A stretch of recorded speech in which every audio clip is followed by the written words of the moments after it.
Hello there, welcome back to profneel. It's a pleasure to have you here. My finest New Year Eve experience of all times as a hotelier. 1987 September,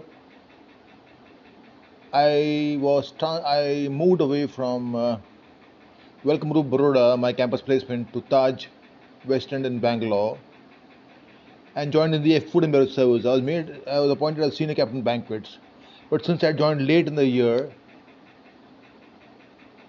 I had yet to get a feel of and taste of the operations of the hotels. Hence, hence for the New Year Eve, I was, though as a hotel professional, I wanted to get into the operations as soon as possible, and New Year Eve is the biggest thing for a hotelier. But then during the brief, I knew that I would be inexperienced and I would not be fitting into the scheme of things. But I was still hoping, I was still praying that I get into the operation side of New Year Eve. So there I was, New Year Eve, New Year first year, 1987. Mr. Sridhar, the banquet manager, after the briefing with all the senior captains, allotted all the other senior captains workstations for the New Year Eve, that the party, the function. And when it came to my turn, he says, Neil, you're going to be in charge of the reception desk to receive and bid farewell to guests. There are going to be a lot of gate crashers. And the hostesses. You're going to be there with the hostesses, and there are going to be a lot of gate crashers. There are going to be a lot of senior guests, celebrity guests.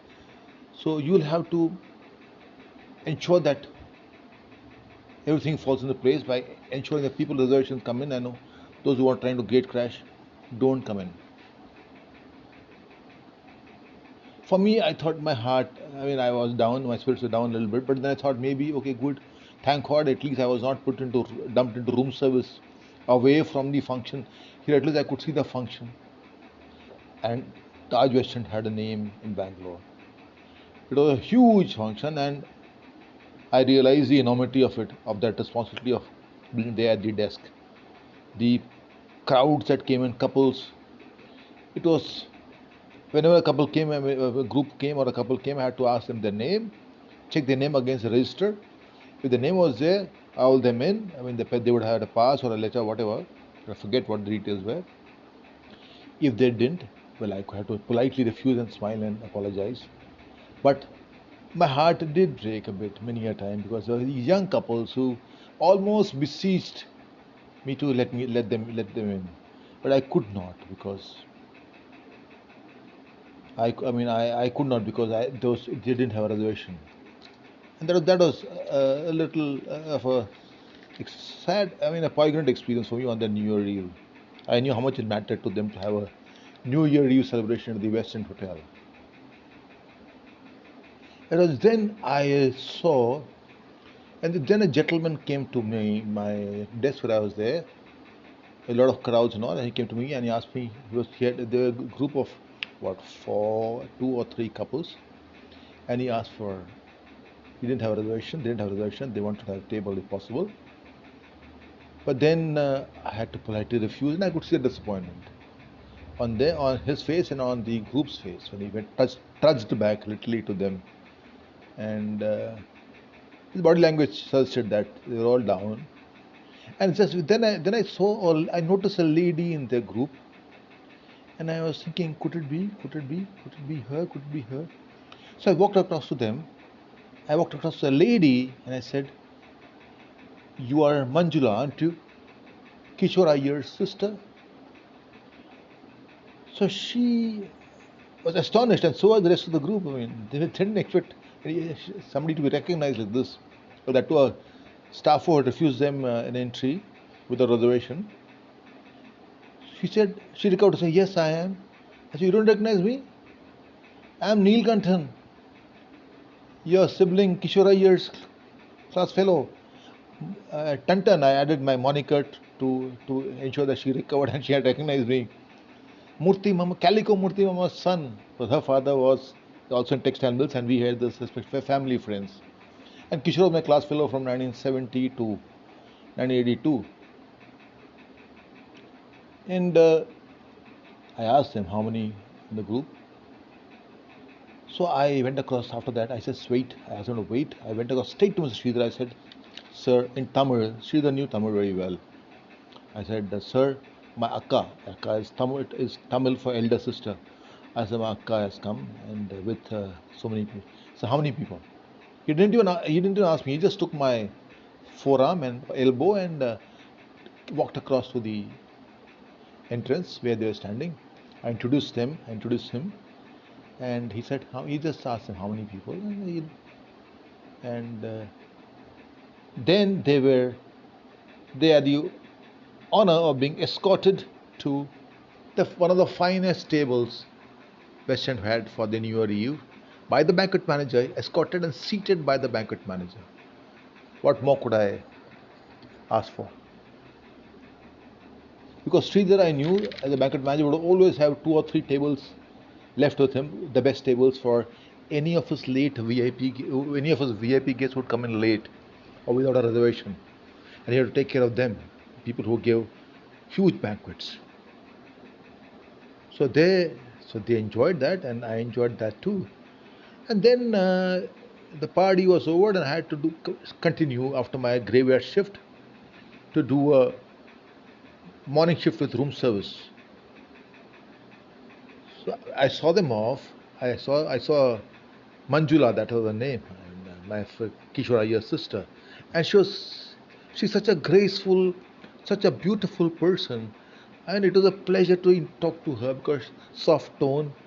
And the most important aspect of us, whenever I used to drop into Kishore Iyer's place, when I used to go to see a movie or do some activity together, never studies, of course, always plan out the next basketball match or for basketball practice, should go out of her way to serve me some refreshments, some coffee, something or the other, and in such a very lovely, very hospitable girl. And she was Akka, I mean, she was the elder sister in all respects to me. So for me, that was a chance to reciprocate that gestures that she had done to me. I never knew she was in Bangalore because there was no social media then, and I had left in Ahmedabad in 1986, and I had left. I'd stopped interacting with my school class fellows and was busy into the 3-year hotel management program, and they were all with their commerce and arts colleges and science colleges. And ours was more of a grind from 9 to 5. It was more of slave-driven industry. Teachers, slave drivers who make us work very hard. So we hardly got time to meet them. Within after I was bidding the farewell, they were very, very thankful and grateful, and I brushed it off. I said, "No, that doesn't matter." So Manjula shared her landline number and her address, and said, "Neil, you have to come home." I said, "I shall." I was very delighted to have her in town. I said, "I'll definitely go and see her."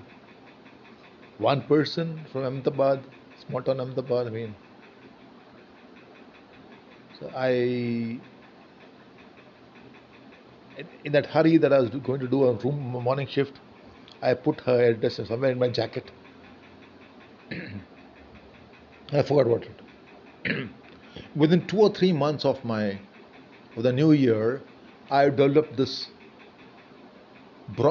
respiratory ailment that some people get in Bangalore thanks to that Parthenium grass. It's called the Congress grass. It's got white flowers. It looks like a Congress cap. I contacted that. And the problem is that you cannot sleep at night. You feel as if somebody choking you with a pillow. The doctors advise you have to move to a dry place. So I then asked, there was no HR in those days, personnel. I said, this is the problem that I am having. So there I was bound on a train to Delhi to later find my place at this Taj Rambagh Palace, Jaipur, in F&B again. It's it never struck me this experience of being there for Manjula at that time when they needed me most. It's much, much later that I realized the enormity of what had happened. That why I was sent there for only for that 3 months, and I'd return from there. Period. That because my purpose to go to Western Bangalore was I was sent there by the forces of the universe to ensure that I pay back my debt of gratitude, my karmic debt of gratitude to Manjula when she needed it the most. And I could make out when I that couples, those three couples, all of them were from Bangalore. This girl was from Ahmedabad, and to their astonishment, the staffer from West End comes and recognizes her and her brother. Because of her brother, they get an entry, and then, I mean, with the banquet manager escorting them and seating them. What she would have gained so much of respect in their eyes, and they'd all be so awestruck that Manjula's brother is so well connected. So that is one of the lessons that I learned, that at times when the forces of the universe send you to a place and they make you depart from there, there must be some plan. There is some plan, a divine plan for it. By the way, I could never go to meet Manjula at her residence after that. I never met her after that because of this ailment, this Parthenium problem. I left Bangalore, and even after last year when I stayed in Bangalore for 1 month, she was not in town. She had gone abroad. So it was done over. I think my meeting, interacting with her, because it was such a pleasure. I would always love to meet her because she was such a lovely person. So the message is very clear. Again, as I repeat, at times you're put into situations or sent out to do a task, and then you look up to the heavens and say why. But then there is later on, when you think again, sit back and think, you realize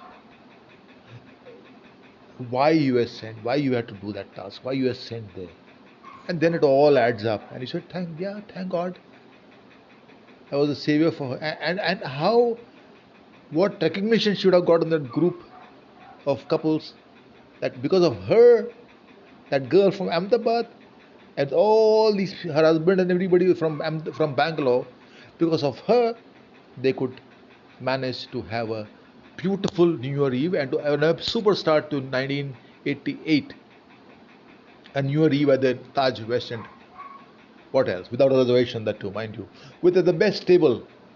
And maybe Sridhar would have complimented something, I don't know. He would have, maybe, I don't know. So embrace the twist to enjoy the turn. That's the story. Thank you. Bye bye.